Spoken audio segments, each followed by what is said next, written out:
अंत भला तो सब भला। रोली की शादी उसके माँ बाप एक आलसी लड़के से करा देते हैं। चलो, रोली की शादी हुई और हमने गंगा नहाई। और क्या, बेटियां तो होती ही हैं बोझ। हाँ, पर अब क्या चिंता, उतार तो दिया बोझ तुमने, अब वो लोग समझे। ससुराल में रोली का पति कहता है, देखो, मैं कोई काम नहीं करता, ये बात तुम्हारे मम्मी पापा को बता दी थी मैंने। अब जो किराया आता है दुकान का, उसी से घर का गुजारा करना है। कभी भूल से भी कोशिश ना करना किसी चीज की डिमांड की।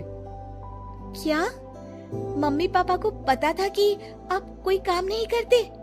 और क्या, बड़ा अच्छे से पता था। उन लोगों को तो तुम बोझ लगती थी, बोल रहे थे कि बस शादी कर लो और कोई मतलब नहीं है। रोली को ये सुनकर बहुत गुस्सा आता है, लेकिन करती भी तो क्या, क्योंकि वो जानती थी कि उसके माता पिता ऐसे ही हैं। जैसे तैसे रोली दिन काट रही थी। रोली को एक प्यारी सी बेटी होती है। धीरे धीरे वो बड़ी होती है और उसके साथ उसकी जरूरतें भी बढ़ती जाती है।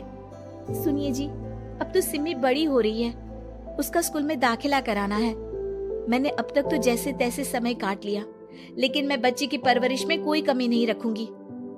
अरे क्या है यार, अब तो लगता है कोई ना कोई काम ढूंढना ही पड़ेगा। अब पति रोज काम की तलाश में जाता और बिना किसी काम के वापस आ जाता। रोली समझ जाती है कि पति के अंदर अब काम करने की क्षमता नहीं है। वो बेटी को उच्च शिक्षा देने के लिए कुछ करना चाहती थी, लेकिन करती तो क्या करती। एक दिन रोली की सहेली कहती है, रोली, मेरी कोई औलाद नहीं है। अगर तू मेरी औलाद को जन्म दे तो मैं तुझे तेरे मुंह मांगे पैसे दूंगी। अरे, तेरी औलाद को मैं कैसे जन्म दे सकती हूँ? सरोगेसी से। बच्चा मेरा और वैभव का ही होगा, लेकिन कोख तेरी होगी। ये संभव है रोली। रोली कुछ सोचकर कहती है, मुझे मंजूर है, लेकिन मैं इसका 2 लाख रुपया लूंगी। अरे कोई बात नहीं, मुझे मंजूर है। रोली खुश हो जाती है कि एक बच्चा पैदा करने का उसे 2 लाख रुपया मिलेगा। वो घर आकर पति को बताती है, वो भी खुश हो जाता है। अब क्या था, डॉक्टर के पास जाकर सहेली का बच्चा रोली की कोख में पलने लगता है। मुझे 20,000 चाहिए मेरे बेटी के एडमिशन के लिए। हाँ हाँ ठीक है, मैं उसके एडमिशन से लेकर सारे खर्चे उसके अकाउंट में डाल रही हूँ। रोली की बेटी का एडमिशन हो जाता है। रोली को लगता है कि वो अब सब कुछ ठीक कर देगी। दिन और महीने आगे बढ़ते हैं। अब एक दिन, एक बात कहूँ जी, काश इस बच्चे को मैं रख पाती। मैं अब इससे काफी जुड़ गई हूँ। अरे यार, पता नहीं किसका बच्चा है, अपने पास है ना अपनी मुन्नी। हाँ, लेकिन अब मैं भी इस बच्चे से जुड़ाव फील करने लगी हूँ, लेकिन मैं ये जानती हूँ कि ये मेरा बच्चा नहीं है। दोनों की जिंदगी ठीक चल रही थी, लेकिन कहते ना कि सुख का पल ज्यादा लंबा नहीं होता। एक दिन रोली की सहेली का फोन आता है।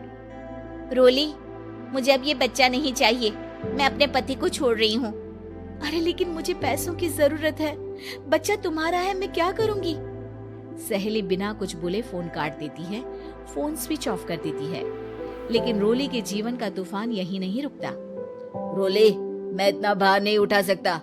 आज पढ़ाई का पैसा मांग रही हो, कल को शादी, कॉलेज और पता नहीं क्या क्या। मैं तुम्हें छोड़ रहा हूँ, अपनी बच्ची उठाओ और निकलो इस घर से। अरे पर मैं कर तो रही हूँ ना बच्चे के लिए काम, आप आराम से रहिए ना।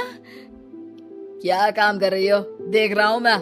ये छोटा शहर है, यहाँ लोगों को बात बनाते वक्त नहीं लगता। तो मैं क्या करूँ? ज्यादा पढ़ी लिखी नहीं हूँ, कैसे घर के खर्चे चलाऊं? और आप तो काम करना ही नहीं चाहते। हाँ, ना चाहता हूँ और ना ही करूँगा।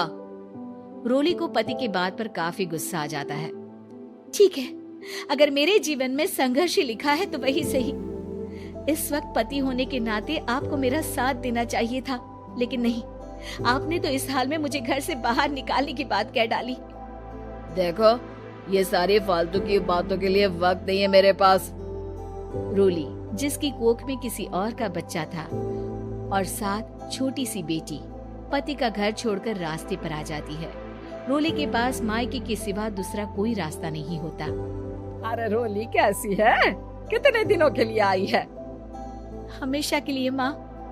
वो माँ को सारी बात बता देती है। ओए लड़की, इतनी हिम्मत का काम कर लिया। अरे ना ना, यहाँ कोई जगह नहीं है। तुम तो अपना बोरिया बिस्तर उठाओ और निकलो यहाँ से। रोली के पास अब मायके का रास्ता भी नहीं बचता। वो चुपचाप बच्ची को लेकर जा रही थी कि उसे दर्द होता है और वो डॉक्टर के पास चली जाती है और फिर वहां वो एक प्यारे से बेटे को जन्म देती है। कितना प्यारा है, कितने अभागे हैं इसके माँ बाप जो इसके पैदा होने पर भी नहीं है। तभी वहां डॉक्टर आ जाती है। रोली, बच्चे के पिता तुमसे मिलना चाहते हैं। आपका बहुत बहुत शुक्रिया। मैं इस बच्चे को पालूंगा, भले ही इसकी माँ ने इसे छोड़ दिया हो, पर मैं अपनी जिम्मेदारी निभाऊंगा। तो क्या आप मुझे इसके पैदा करने के लिए जिन पैसों की बात हुई थी वो भी देंगे? हाँ, और साथ ही आप चाहें तो मेरे घर में रहकर मेरे बच्चे की देखभाल भी कर सकती हैं। मैं उसके लिए आपको सैलरी दे दिया करूंगा। रोली को लगता है कि जैसे भगवान ने उसके लिए सुकून का रास्ता खोल दिया। वो अब मुकेश के साथ उसके घर चली जाती है, जहाँ रहकर वो उस बच्चे की देखरेख करती है। अब मुकेश के घर को रोली अच्छे से संभाल लेती है। उसके लिए खाना बनाने से लेकर बच्चों की देखभाल और घर की देखरेख। धीरे धीरे मुकेश को रोली से प्यार हो जाता है। रोली, तुम्हारी बेटी और मेरा बेटा बिल्कुल भाई बहन की तरह साथ रहते हैं। हाँ, आखिर है तो एक ही कोख के बच्चे, अटैचमेंट तो होगा ही ना। रोली, तुमने घर और मुझे दोनों को संभाल लिया। ये तो मेरा काम है। आपने भी तो मुझे छत दी जिससे मैं अपनी बेटी की पढ़ाई और भविष्य के लिए पैसे जोड़ सकूं।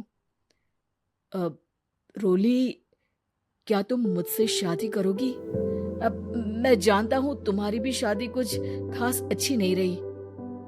रोली को मुकेश की बात ठीक लगती है। वो उसे हाँ बोलने की सोच ही रही होती है कि उसके पहले पति का फोन आ जाता है। रोली, मैं बहुत परेशान हूँ। मेरा एक्सीडेंट हो गया है। मैं चाहता हूँ तुम वापस आ जाओ। रोली को पुराने पति की चिंता होने लगती है। वो सोचती है कि वो क्या कर रही थी। हाँ ठीक है, मैं आ रही हूँ। हाँ रोली, आ जाओ, लेकिन बच्ची को कहीं हॉस्टल में छोड़कर आना, क्योंकि मैं नहीं चाहता कि हम लोगों के बीच फिर से वो सारी बातें हो। रोली को समझ आ जाता है कि पति आज भी सुधरा नहीं है। वो पति के पास जाने से इनकार कर मुकेश को हाँ कर देती है।